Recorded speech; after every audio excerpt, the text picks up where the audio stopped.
Descifrarea tainelor Bibliei. Un devoțional pentru un an de zile. De Colin Smith. –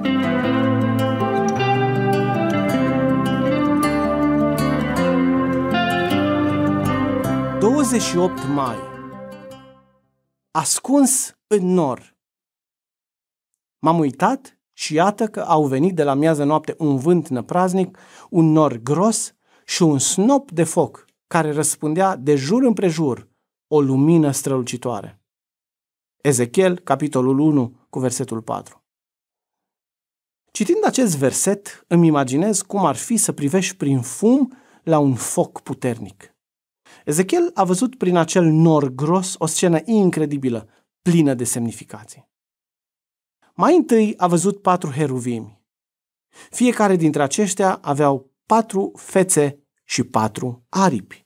Vezi Ezechiel, capitolul 1, cu versetul 6. Fața de leu semnifică un caracter nobil. Fața de bou exprimă putere. Vulturul este un simbol pentru compasiune. Iar fața de om reprezintă apogeul creației lui Dumnezeu.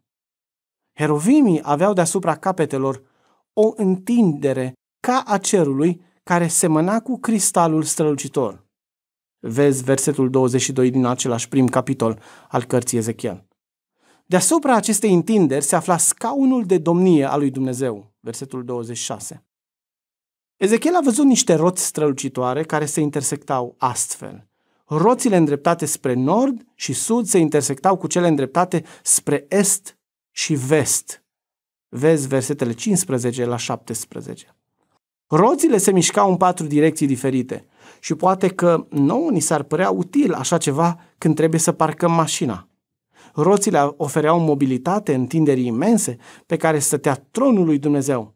Slava prezenței lui Dumnezeu nu este legată de niciun loc, el este liber să se miște în orice direcție. Apoi Ezechiel a văzut că heruvimii care transportau întinderea respectivă cădeau și se ridicau, versetul 19. Își puteau lua zborul la fel ca un elicopter. Ni se spune de asemenea că roțile erau acoperite de ochi, versetul 18. Pe scurt, nimic nu este ascuns de tronul lui Dumnezeu. Totul este gol și descoperit înaintea ochilor lui. Ezechiel și-a înclinat capul întocmai ca un băiețel care stă la poalele mărețului monument din Washington.